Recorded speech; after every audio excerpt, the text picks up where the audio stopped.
नमस्कार, म धनराज आचार्य। पोखरा पर्यटनको राजधानी सहर हो। यो इभेन्टको पनि सहर हो।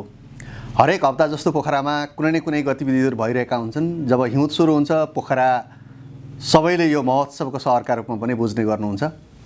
विगत 14 वर्षदेखि पोखराको अमरसिंह चोकमा अरू मेला महोत्सवभन्दा पृथक खालको पोखरा महोत्सवका नाममा युनाइटेड क्लबबाट महोत्सव हुँदै आइरहेको छ।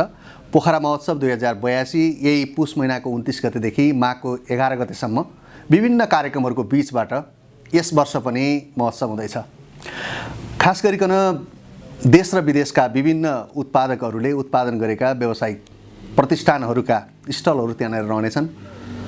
सूचना, प्रविधि, मनोरञ्जन र सँगसँगै पोखरालाई प्रवर्धन गर्ने, शिक्षा क्षेत्रमा विशेष योगदान पुर्याउने हिसाबले कहिले चिडियाखानको अभियान सुरु गरेर कहिले अनाथ र आवश्यक भएका विद्यार्थीहरूलाई हस्टल बनाउने समेत जस्ता सामाजिक कुराहरूको अभियान अगाडि सारेर युनाइटेड क्लबले मात्रै यो महोत्सव गरिरहेको छैन, सामाजिक र पुण्य काम पनि अगाडि सारिरहेको छ।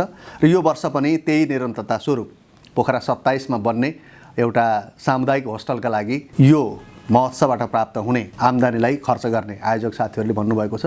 यो अत्यन्त सुखद कुरा पनि हो। त्यसकारणले गर्दा आउनुहोस्, विगतका वर्ष जस्तै युनाइटेड क्लबद्वारा आयोजना गरिएको पोखरा महोत्सवलाई हर तरहले सहयोग गरौँ।